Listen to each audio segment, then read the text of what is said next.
মোটামুটি 2 ঘন্টায় পৌঁছাবো, গিয়ে ফোন করে দিচ্ছে। এটা হাম্পি দিয়ে দাও। বর্ধমান থেকে ওই বর্ধমানের সীতাভোগ নিয়ে আসতাম আগে। ওমা হেলমেটটা দাও। এই যে মা পিকনিকে গেলি সীতাভোগ আনতাম, বর্ধমানের সীতাভোগ। তুমি ঠিক কলকাতা যাচ্ছ না আমরা আনতাম না পিকনিকে গেলে, আমি অত মনে নেই, খেয়ে নিয়েছে বিলি। তখন দাম কম ছিল।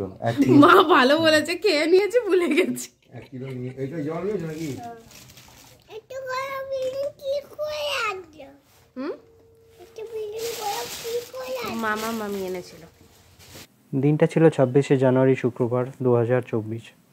আমি আর আমার ওয়াইফ আগে থেকেই প্ল্যান করেছিলাম যে বাইকটা নিয়ে একটা ছোট ট্রিপ করবো। প্রথমে সেটা হচ্ছে বোলপুরের ট্রিপ। তো সকালবেলাটা অনেক কুয়াশাচ্ছন্ন থাকার জন্য আমাদের অনেকটা লেট হয়ে যায়। তো মোটামুটি 8:30টার মধ্যে আমরা রেডি হয়ে যাই এবং 9টার মধ্যে গাড়িটা নিয়ে আমরা বেরিয়ে যাই। তো বেরোনোর সময় সকালবেলায় আগেই বাবা বলে দিল যে, দেখতেই পেলেন বা শুনতেই পেলেন আপনারা যে বাবা যখন পিকনিকে যেত তখন আমাদের জন্য সীতাভোগ আনতো ওখান থেকে। তো ইনডিরেক্টলি বলেই দিল যে সীতাভোগটা আনিস। আর ওই দিক দিয়ে মা সাথে সাথে ওরা এখন একটা জায়গায় বেরোচ্ছে বলে সীতাভোগের কথাটাকে একটু ঘুরিয়ে দিয়ে এখন এসব না বলেই পারো যা হয়। তো দেখা যাক আমরা যখন শক্তিনগরে ঢুকবো বা ফিরবো ফেরার সময় যতটা পারবো চেষ্টা করবো বাবার কথাটা রাখার। আসলে ছোটোবেলায় আমরা যেভাবে বাড়ির মানুষের কাছে আদর করি, বড় হলে ঠিক মা বাবারা সেরকমভাবে আমাদের কাছে করতে পারে না। দেখুন টুক করে কোথা দিয়ে একটা পুজোর ফুল নিয়ে এসে হঠাৎ করে পুজো করে দিয়ে চলে গেল, যাতে আমরা সাবধানে যাত্রাটা করতে পারি কমপ্লিট। বাবা মারা বুঝি এরকমই হয়, বোনও রয়েছে সাথে। তো রুটটা নিয়ে ডিসকাস করে নিই। আসলে কলকাতা থেকে 2-3টে রুট আছে। তো দুটোর মধ্যে একটা যেটা আছে, যেটা মোটামুটি 4.5 ঘন্টার মতো দেখাবে, যেটা আপনাদের সামনে এখন রয়েছে, সেটা হচ্ছে কলকাতা থেকে ডানকুনি হয়ে আপনার শক্তিনগর বা বর্ধমান হয়ে গুসখাড়া হয়ে আপনার বোলপুর যাওয়া। তো আমি এই রুটটা নিইনি, আমি একটা অন্য রুট দিয়ে গেছি। সেই রুটটা এখন যে ছবিটা রয়েছে সেটা। এই রুটটাতে আপনার একটু রাস্তাটা একটু লং টাইম লাগবে, কিন্তু আমি এই রাস্তাটা দেখতে চাইছিলাম যে কল্যাণী এক্সপ্রেস হয়ে মেমারি হয়ে আপনার মগরা হয়ে মেমারি হয়ে একটা রুট আছে যেটা ভেতর দিয়ে, এবং রাস্তাটাও কেমন সেটা দেখার জন্য, যাতে যদি কেউ ওই দিক দিয়ে যান বা যারা কলকাতা থেকে যাচ্ছেন না তাদের জন্য রাস্তাটা কেমন হবে, রাস্তাটা সম্বন্ধে পুরো ডিটেলসে আপনাদের ভিউটা দেখাবো এবং আমার ভিউগুলো আপনাদের সঙ্গে শেয়ার করব। তো সাথে থাকুন, আমি পুরো ডিটেলসে আপনাদেরকে প্রত্যেকটা রাস্তার ব্যাপারেই বলবো, কোথা দিয়ে যাওয়াটা সুবিধা হবে এবং কোন রাস্তার অবস্থা কেমন আছে এখন। তো যাই হোক, চলুন দেখি, আগে বেরোই আমরা।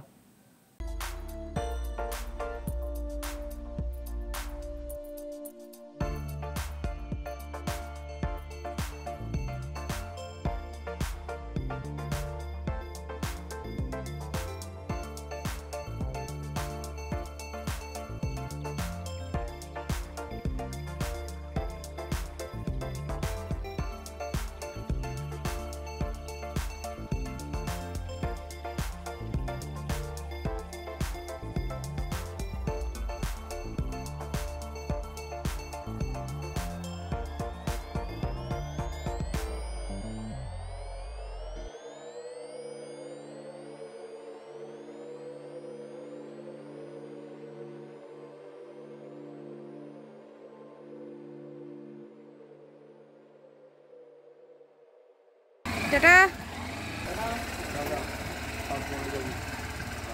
ঠিক আছে, বর্ধমান পৌঁছে ফোন করবি।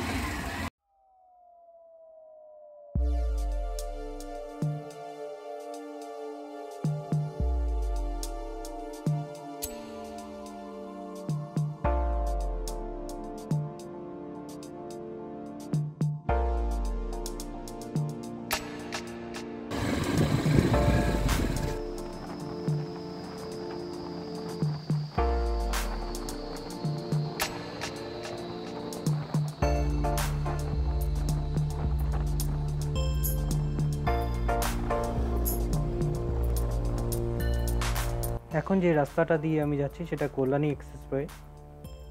রাস্তাটা ভীষণই ভালো, কারণ বেশিরভাগ জায়গায় রাস্তার কাজ হচ্ছে, যে জায়গাগুলো কাজ হয়ে গেছে রাস্তা ভীষণ স্মুথ, গাড়ি খুব কম, কিন্তু ডাইভারশন অনেক জায়গায় রয়েছে যে জায়গাগুলোতে আপনার কাজ চলছে।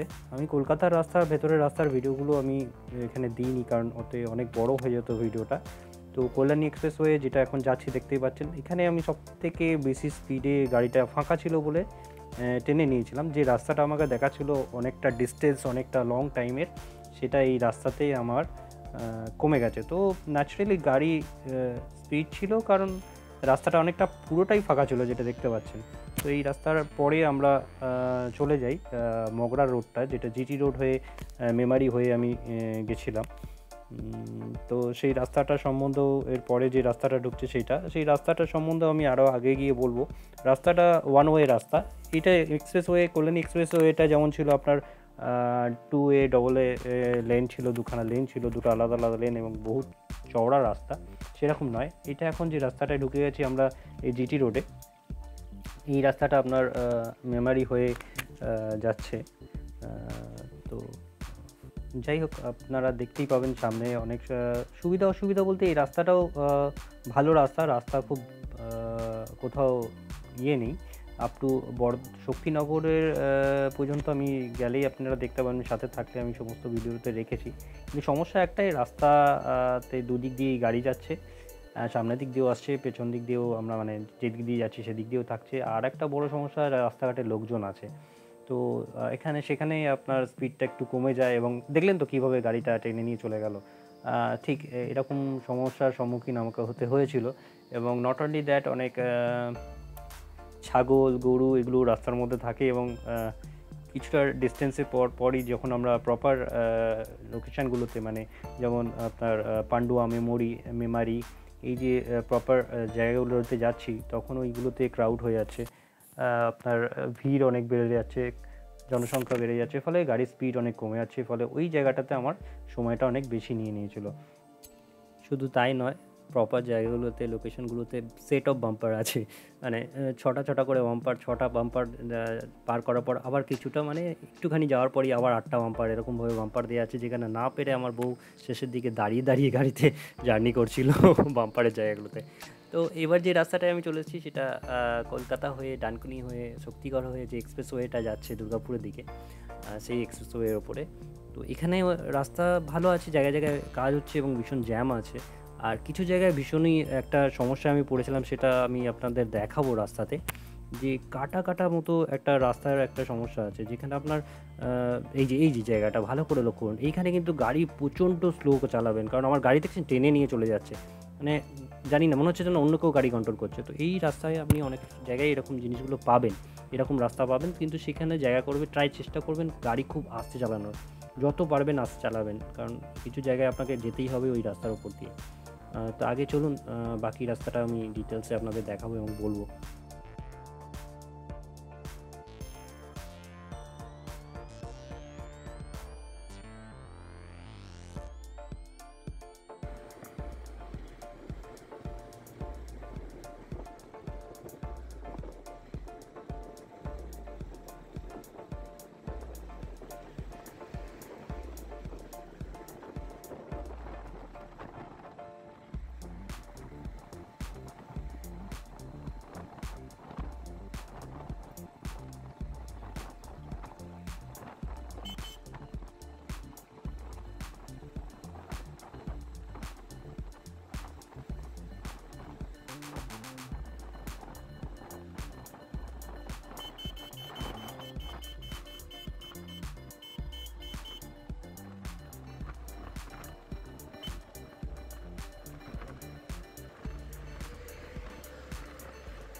পাশের গাড়িটা মানে কি সাংঘাতিক স্পিডে গেল আমি বুঝতে পারছি এখান দিয়ে, আপনারা হয়তো বুঝতে পারছেন। পাশের কেটিএমটা নিমিষের মধ্যে বেরিয়ে গেল। যাই হোক, আমি একটা যথেষ্ট স্পিডে আছি, কিন্তু এর থেকে বেশি স্পিডে আমি এই ক্রাউডিংয়ের মধ্যে আমি যেতে চাই না। তো যাই হোক, যার যেমন ইচ্ছা হয়। তো আমি কাউকে সাজেস্ট করবো না এরকম হাই রোডে এত স্পিডে গাড়ি চালানো, একদমই সাজেস্টিভ নয়। আবারও বলছি, জায়গা বুঝে, সময় বুঝে, ফাঁকা রাস্তা দেখে, দূর পর্যন্ত পরিষ্কার দেখা যাচ্ছে এরকম জায়গা বুঝেই গাড়ির স্পিডটা, লিমিটটা বুঝে নিজের তারপর চালাবেন। কারণ রাস্তার মাঝে মাঝে হঠাৎ করে এই ধরনের রাস্তাগুলো চলে আসবে। এই যে রাস্তাটা, তো এই যে রাস্তাটা আসছে এটা কিন্তু ভয়ঙ্কর রাস্তা। এইখানে যদি একটু বেশি আপনি এদিক ওদিক হয়ে যান তো গাড়ি কিন্তু টেনে নিয়ে চলে যাবে। খুব সাবধানে, কারণ ডান দিক দিয়ে বড় বড় গাড়ি যাচ্ছে আপনার, আর বাঁ দিকে অনেক গাড়ি দাঁড়িয়ে কারণে থাকে এরকমভাবে। তো এই রাস্তাটা কিন্তু খুবই সাবধানে চালাবেন, আমি বারবারই রিকোয়েস্ট করব।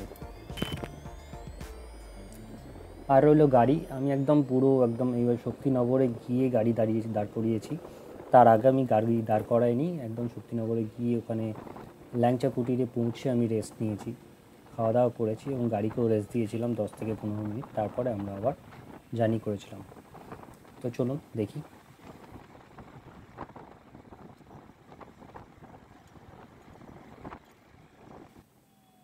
তো রসুলপুর ক্রস করে হাইওয়ে ধরে আমরা ধীরে ধীরে শক্তিনগরে পৌঁছে গেলাম। শক্তিনগরে পৌঁছে আমরা কিছুটা জ্যাম ফেস করেছিলাম। আর এই রাস্তাগুলো অনেক জায়গায় এরকমভাবে কাটা হয়ে রয়েছে। আমি প্রথমেও বলেছি, আবারও বলছি, যারা এই রাস্তায় আসছেন বা অন্য কোনো রাস্তায় যেখানেই এরকম রাস্তা পাবেন, ট্রাই করবেন অ্যাভয়েড করা বা খুব সাবধানে চালানো ওই জায়গাগুলোতে। তো এরপরে আমরা শক্তিনগর পৌঁছে যেটা ফার্স্ট কাজ করলাম সেটা হচ্ছে গাড়িটা অনেকক্ষণ ধরে চলছে, তো গাড়িটাকে রেস্ট দেওয়া। কারণ আমি কনস্ট্যান্ট গাড়ি চালিয়েই আসছি, গাড়ি দাঁড়ায়নি সেইভাবে, হয়তো 1 মিনিট দাঁড়িয়েছি জল খাওয়ার জন্য, কোথাও সেটা বোতল থেকে বার করে খেয়েছি, সেটাও খুব বেশি টাইমের জন্য না। শক্তিনগরে ঢুকতেই একটু জ্যাম পেলাম এবং পাশে দেখছি পুরো আলুর চাষ হয়েছে পুরো জমি ধরে। আর ওই যে বিল্ডিংটা দেখা যাচ্ছে ওটাই ল্যাংচাকুটি, একটা পার্কিং আছে, আমরা চলে এসেছি এখন ওখানে। ল্যাংচাকুটিতে দুজনে মিলে ঢুকলাম, বাইকটা পার্কিং করলাম, বাইকের লাগেজ সমেত এবং ট্যাঙ্ক ব্যাগ সবই ওখানে ছিল। শুধু আমরা হাতে যে ব্যাগগুলো ছিল ছোটো সেইটা নিয়ে আমরা খাওয়ার জন্য চলে গেলাম। ল্যাংচাকুটির বাথরুমের ব্যবস্থা আছে, টয়লেট রয়েছে, খুব পরিষ্কার পরিচ্ছন্ন এবং সবথেকে বড় প্লাস পয়েন্ট হচ্ছে এখানে পার্কিং এরিয়াটা অনেক বড় আছে। আপনারা যদি টিম নিয়েও আসেন তা আরামসে এখানে বাইক পার্কিং করতে পারবেন, গাড়ি নিয়ে আসলেও গাড়ি পার্ক করতে পারবেন। তো আমরা ওখানে ভেতরেই গাড়িটা পার্ক করলাম। তারপর গাড়ির ইঞ্জিনটা কতটা কি হিট হয়েছে একটু চেক করলাম, যেহেতু ঠান্ডা ছিল প্রচণ্ড, খুব একটা ইঞ্জিন হিট হতে আমি দেখলাম না এবং গাড়ি কিন্তু কোনো সমস্যা আমাকে এত দূর পর্যন্ত করেনি। অ্যান্ড দেন আমি আর আমার ওয়াইফ দুজনাই একটু জল খেয়ে ফ্রেশ হয়ে এখানে আমরা আমাদের ব্রেকফাস্টটা করে নিলাম। তো আপনাদের সঙ্গে আবার পার্ট 2 এর পর্বতে দেখা হবে। ভিডিও আমি বেশি বড় করব না, ভেঙে করব। এখান থেকে শক্তিনগর থেকে গুজপাড়া হয়ে কীভাবে আমি বোলপুর পৌঁছলাম সেটা পার্ট 2 আপনাদের দেখাবো এবং বাইক নিয়ে কী সুবিধা অসুবিধা এবং রাস্তা নিয়ে কী সুবিধা অসুবিধা সব কিছু শেয়ার করবো। তো সাথে থাকুন, নেক্সট ভিডিওটা আমি খুব তাড়াতাড়ি রিলিজ করবো আর আপনাদের বলবো এবং রাস্তাটাও দেখাবো, গুজপাড়ার রাস্তাটা কেমন কী অবস্থায় আছে। তো থ্যাংক ইউ। বাইক নিয়ে এখনও পর্যন্ত আমার কিন্তু কোনো সমস্যা হয়নি, খুব ভালো আমাকে সার্ভিস দিচ্ছে।